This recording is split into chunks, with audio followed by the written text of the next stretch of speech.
शास्त्रों के अनुसार कामदा एकादशी का पर्व चैत्र मास के शुक्ल पक्ष की एकादशी तिथि को मनाए जाने का विधान है। इसे आम भाषा में फलदा एकादशी भी कहकर बुलाया जाता है। शब्द फलदा का अर्थ है फल की प्राप्ति और शब्द कामदा का अर्थ है कामनाओं की दात्री, अर्थात कामनाओं को पूरा करने वाली।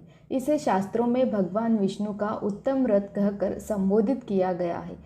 कामदा एकादशी को ब्रह्म हत्या आदि पापों तथा पिशाचत्व आदि दोषों का नाश करने वाली एकादशी माना जाता है। इस कथा को पढ़ने, सुनने और सुनाने वाले व्यक्ति की पूरी होती है हर ख्वाहिश। महाभारत कालीन समय में धर्मराज युधिष्ठिर भगवान श्री कृष्ण से कहते हैं, हे भगवान, मैं आपको कोटि कोटि प्रणाम करता हूँ। अब आप कृपा करके चैत्र शुक्ल एकादशी का महात्मा कहिए। भगवान श्री कृष्ण युधिष्ठिर से कहते हैं कि हे धर्मराज, ये प्रश्न एक समय राजा दिलीप ने गुरु वशिष्ठ से भी पूछा था और जो समाधान गुरु वशिष्ठ ने कहा वो मैं आपसे कहता हूँ। प्राचीन काल में भोगीपुर नगर में पुंडरीक नामक एक राजन राज्य करते थे।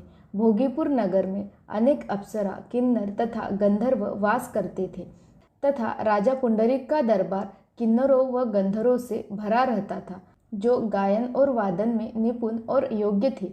वहाँ नित्य ही गंधर्वों और किन्नरों का गायन होता रहता था। भोगीपुर नगर में ललिता नामक रूपसी अप्सरा और उसका पति ललित नामक श्रेष्ठ गंधर्व का वास था। दोनों के बीच अटूट प्रेम और आकर्षण था। वे सदा एक दूसरे का ही स्मरण किया करते थे। एक दिन गंधर्व ललित दरबार में गायन कर रहा था कि अचानक उसे अपनी पत्नी ललिता की याद आ गई। इससे उसका स्वर, लय एवं ताल बिगड़ने लगे। इस त्रुटि को कर्कट नामक नाग ने जान लिया और यह बात राजा पुंडरीक को बता दी। राजा को गंधर्व ललित पर बड़ा क्रोध आया। राजा पुंडरीक ने गंधर्व ललित को राक्षस होने का श्राप दे दिया।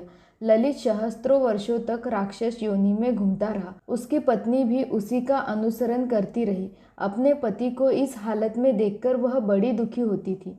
कुछ समय पश्चात घूमते घूमते ललित की पत्नी ललिता विंध्य पर्वत पर रहने वाले ऋषमुख ऋषि के पास गई और अपने श्रापित पति के उद्धार का उपाय पूछने लगी। ऋषि को उन पर दया आ गई। उन्होंने चैत्र शुक्ल पक्ष की कामदा एकादशी व्रत करने का आदेश दिया।